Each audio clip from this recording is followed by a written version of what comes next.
Cheers, everybody! We're filming today on Easter Sunday, so we're dressed like Easter eggs. Yeah. Or the clothes that we had. Right. I like this shirt. I don't know. It's nice. Yeah.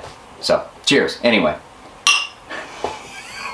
So today we're talking about items that we've had returned and why. Online guitar part shopping can be kind of tricky. Obviously you can't touch and feel things, and so we wanted to kind of give you guys the tips and tricks that we've seen as sellers behind the scenes to help you when you're making your online purchases to avoid some of these issues that other folks have had. Let's get started. Okay, so we kind of group things into categories, and the first category is really about fit and measurement. Right, and so up first we have bridge covers. Specifically here I have a bridge cover for a Stratocaster. So like CT said, this is about fit. You really need to check the specs of the listing to see if these will fit. And a Strat cover in particular, it's a little tough because there's no screws that actually fix it to the guitar. It just mounts on the bridge. So it needs to be a specific type of bridge. And for other bridge covers that do mount, you need to make sure that the screw holes are in the right place and that the measurements of that meet your specs. One thing we found is really handy is a digital caliper. So even if you're not great with a ruler, which I know can be tricky, this will tell you in exact measurements how big your current item on your guitar is, or where maybe your hole spacing is. You can switch easily between millimeters and inches, so super handy. We use ours all the time. Every day. I think it was like $8. Yeah, we'll put a link in the notes about what this thing is. So next we have pickup covers, and this is kind of part of the same thing. Pickup covers come in a lot of different shapes and sizes depending on what you've got. These are kind of a vintage spec kind of thing where you want to make your guitar look vintage. And a lot of guitars and basses don't come pre-drilled for these things, so you might have to drill holes into your guitar bass, which is fine if you're cool with that. But it's the same thing as a bridge cover.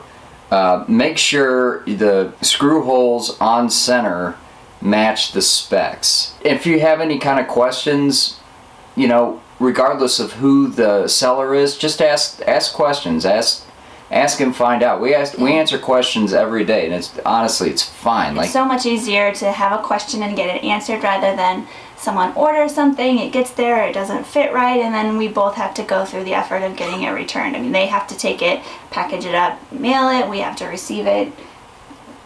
Just measure first or ask a question. Right. Measure first, check your specs, and you'll be in good shape. This is the other measurement issue, right? Tremolo arms? Yeah. So, tremolo arms. There's a gazillion different types of tremolo arms that fit a gazillion different types of tremolos. They can be push-in, like this one is. They can be pop-in. The measurements can vary wildly. It can be 5.2 millimeter, 5.5 millimeter, 6 millimeter. For most American tremolos, it's 10/32, so it's like standard measurements, and that's not gonna fit anything that's metric. So you'll want to make sure that you're getting the right one. If you have a import style tremolo system, a good way to measure that is to get like an M8 bolt, or an M6 bolt or an M5 bolt at the hardware store. Make sure it's a machine bolt and see if that fits, and if that fits, you'll be able to fit one of these. Another way you can check with these is with a digital caliper. You can check the threads, so like right there at the bottom where it would go in, you can check that out and see if that fits. I know if you buy a guitar used, you might not know what kind of tremolo system you've got. So that's another good way to check these out. And again, ask questions if you've got them, and we're always happy to answer questions. So one of our other items that we've had comments and issues with is our bridges. This specifically is a wraparound. Yeah, it's a wraparound tailpiece style bridge that you would use these on like a Les Paul Jr. or an SG or something like that. Yeah. And the comment we got back from the customer when they were asking for the return was that they could not get their guitar intonated. And that could be a lot of other factors than just the bridge. There's just so many other things that go into making a guitar fit together, work together, play, and stay in tune. So we're going to kind of go over that a little bit in our next category of sort of technical know-how. But I think it's important for everyone to kind of realize that there might be limitations on their technical guitar repair expertise. We do a lot of stuff with Roberto Venn, School of Luthieri here in Phoenix, and those are trained professionals. They go through a course and they come out knowing how to build and really handle and repair guitars. So if you get to a point where you don't feel comfortable adjusting other things, find a guitar shop or somewhere where they have a luthier and take it in. We've done that a few times. Yeah. JT's been working on guitars for a long time, more than 20 years, and I mean sometimes it just gets to a point where you've adjusted every different little thing and it just makes sense to take it in and have a professional really give it a once over and set it up for you. Yeah. And it's a great idea to support those guys too, because I mean they are professionals at what they do, and if you're stuck, that's a great way to get out of it and get a great setup at the same time. Yeah, that's right. So like I mentioned, our next category of items that commonly we get questions, comments, or returns on kind of has to deal with technical expertise, knowing kind of how the guts of a guitar works, how things are wired, and how to get the sound from your guitar that you want it to get. Yeah, for pickups, you need to know how to wire a pickup in, and it's a great thing to learn how to do. Learn how to use a soldering iron, learn how to kind of do it the right way. Just know that it's going to take some trial and error, and you're going to have to be meticulous, but it's something that you can do. With pickups, we don't have a ton of these returned, but there have been instances in the past where people haven't been able to make them work and they don't know what to do. And pretty much anybody you buy a pickup from, if you cut the lead or you mount it to your guitar, they're not going to take it back. So you're going to have to know that going into it.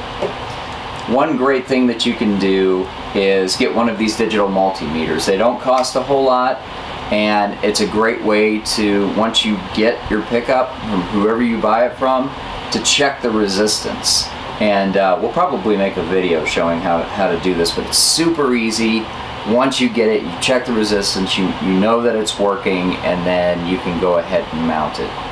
And I know you like the ones that have the little clamps on the end versus those ones that just have little probes. It's a little bit harder to get a good read on. Right. So look for the ones with the clamps. Yeah, the clamps are a set of hands, and that is so important. Now we do sell Fender pickups as well, and we have had one of those returned because I think the neck pickup was dead. Those ones come to us in a blister pack, so we don't. JT usually checks all of the other ones before he sells them. So everything, he's always out doing orders and checking those as they get packaged. Because those are prepackaged, we're not going to disturb that packaging, and so we did have one of those returned. And the customer was right, it was totally dead. Yeah. We sent it back to Fender and they made it right. So that's definitely why it's important to have good partners, but that has been something that's happened. Absolutely. Another thing to remember with pickups is you don't know what the tone of it is going to sound like until you get it mounted into your guitar. And that's something that you need to kind of keep in mind. You can watch a video online, and we make videos of our pickups that we put online, but that's just to give you a general idea of what they sound like. You don't really know until you put it in your guitar. What kind of wiring do you have? You know, what kind of pots do you have? If you have a 250K pot and you load in one of these humbuckers, it's probably going to sound a little muddy. It's probably going to sound bassy. And there's ways to fix that. So just kind of know that. Order some new pots when you order your. It's always a good idea. And the last item, kind of under technical expertise, we have this 5-way super switch. We haven't actually had this returned, but we just had so many questions on it that we thought it might be worth talking about. Yeah. So there's like 24 different wiring options when you buy this 5-way super switch. But we've had some confusion about what that means. And it doesn't mean if you wire this up, you can have 24 options just by moving the switch around. Right. It's still a 5-way switch. You can't move the switch 24 different times. Yeah. Or you wanted to bend it somehow. I don't know. Right. It was not logical. So just know that you're probably going to need to do some research, especially with these 5-way super switches. Like, these things are pretty new on the scene. And people are still figuring out how to use these, and there's not a lot of like YouTube videos or anything like that showing what to do, so you're probably going to have to do some experimenting. Or take it to a luthier. Absolutely.